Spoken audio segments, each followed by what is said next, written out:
നമസ്കാരം.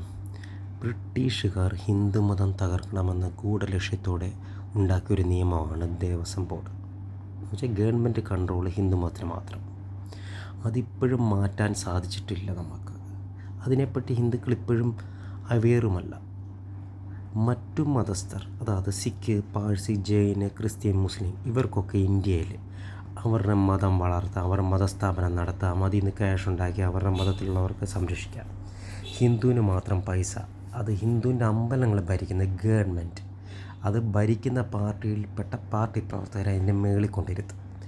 അവന്മാരുടെ പാർട്ടി അജണ്ടയായി നടത്താൻ അതിൻ്റെ പാർട്ടിക്കാർക്ക് ജോലി കൊടുക്കുന്ന സ്ഥാപനമായി മാറി. ഇവിടെ നമ്മുടെ കുറേ മതസംഘടനകളുണ്ട്, അവർ നോക്കുന്ന ഗവൺമെൻറ് ജോലി. 10 രൂപയ്ക്ക് വേണ്ടി 10,000 രൂപ കൊടുക്കുക അങ്ങോട്ട്. നമ്മൾ ഈ ഗവൺമെൻറ് ജോലിക്ക് വേണ്ടിയിട്ട് നമ്മുടെ കുഴി വെട്ടുന്ന അവസ്ഥയാണ്. മറ്റ് മതസ്ഥർ നോക്കുക, അവരുടെ സ്ഥാപനങ്ങൾക്ക് ചുറ്റും ഉള്ള സ്ഥലങ്ങളെ മേടിച്ച് അതിന് സ്കൂളും കോളേജും എന്തെല്ലാം നല്ല കാര്യങ്ങൾ ചെയ്യുന്നു. നമ്മളോ നമ്മുടെ ഉള്ള അമ്പലങ്ങളുടെ സ്ഥലങ്ങൾ പോലും ഇപ്പം കുറഞ്ഞുകൊണ്ടിരിക്കുകയാണ്.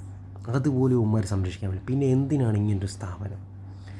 നമ്മുടെ അമ്പലങ്ങൾ വിട്ടുതാ, അത് ഭക്തജനങ്ങളാണ് ഭരിക്കേണ്ടത്. ഭക്തർ ഒരു അന്നദാനം നടത്താൻ ഒത്തിരി പേരാണ് സ്പോൺസർ.